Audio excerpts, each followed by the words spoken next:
Hello everyone, welcome to हिरन and Helena kitchens. तो आज हम बनाएंगे फिश करी, जो असम का सबसे स्पेशल और फेमस डिश है, और सरसों का साग। तो चलिए ज़्यादा देर ना करते हुए आज की वीडियो स्टार्ट करते हैं।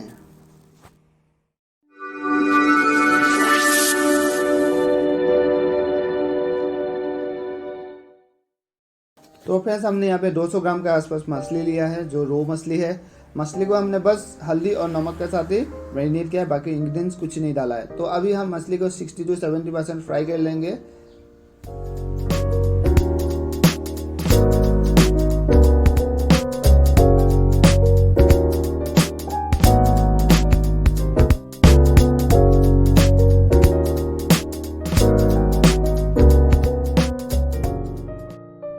तो फ्रेंड्स, जैसे हम लोग का मछली पक जाएगा 60 to 70%, तो हम उसको निकाल के रख लेंगे।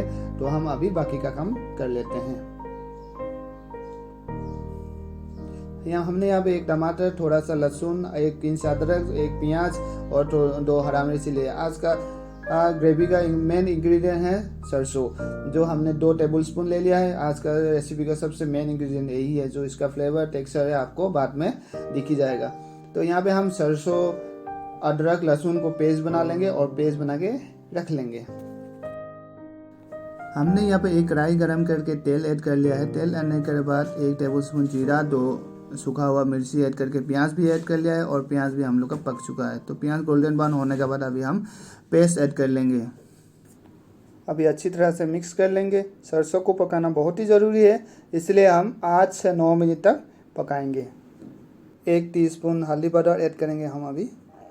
तो इसको भी हम अच्छी तरह से मिक्स कर लेंगे।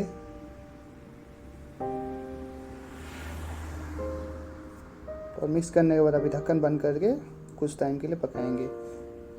तो देखिए, थोड़ी देर के बाद हम लोग का सरसों धीरे धीरे पकना शुरू हो गया है। अभी ऑयल रिलीज होने लग गया है। तो अभी हम 1 चम्मच धनिया पाउडर ऐड करेंगे।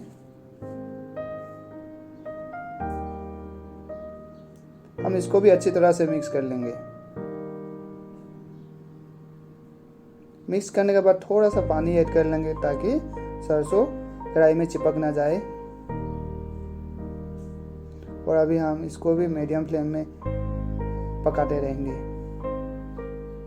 तो 2 हरा मिर्ची भी हमने ऐड कर दिया अभी इधर। और अभी नमक ऐड करेंगे, नमक स्वाद के अनुसार।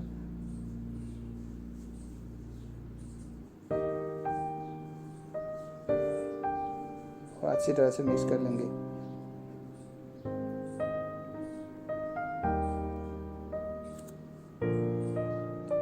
और अभी फिर हम दोबारा ढक्कन बंद कर रहा हूँ। ढक्कन बंद करने के बाद थोड़ी देर के बाद देखिए, हम लोग का सरसों पक चुका है और ऑयल अच्छी तरह से रिलीज़ हो गया है। सरसों ज़्यादा पकना भी नहीं चाहिए, क्योंकि ज़्यादा पकने से एक अजीब सा कड़वापन आता है। तो हम लोग का सरसों पकने के बाद हम टमाटर ऐड कर लेंगे। टमाटर को हम बिल्कुल गलाएंगे नहीं, थोड़ा साबुत ही रखेंगे। अच्छी तरह से मिक्स कर लेंगे और दोबारा ढक्कन बंद कर लेंगे। तो देखिए, हम लोग का टमाटर भी अभी बिल्कुल पक चुका है। टमाटर रेडी है। और अभी हम पानी ऐड कर लेंगे 1 कप। तो अच्छी तरह से दोबारा मिक्स कर लेंगे। तो हम हाई फ्लेम में पकाएंगे। जैसे उबाल आना शुरू हो जाएगा, तो हम अभी मछली ऐड कर लेंगे। मछली को हमने 60 to 70% पकाया था। तो बाकी का जितना भी अभी 30 to 40% पकने को बाकी है, तो अभी हम ग्रेवी के साथ ही पका लेंगे, ताकि ग्रेवी का जो टेक्सचर है वो मछली के अंदर चला जाए और खाने में एक बढ़िया सा स्वादिष्ट फ्लेवर आए। तो अब थोड़ा सा धनिया पत्ता काट के ऐड कर दिया है, और थोड़ा सा गरम मसाला का टेस्ट तो आपको पता ही होगा खाने में। तो बाद में थोड़ा सा ऐड करने के बाद कितना अच्छा लगता है।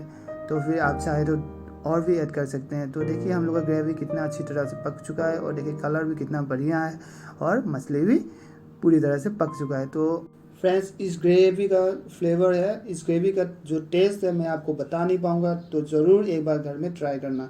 तो फ्रेंड्स, अगर इस वीडियो को आप लोग को अच्छा लगे, तो please please please like, share, comment और हिरन एंड हेलिना चैनल को सब्सक्राइब करना मत भूलना। तो फ्रेंड्स, अगले वीडियो में फिर मिलते हैं।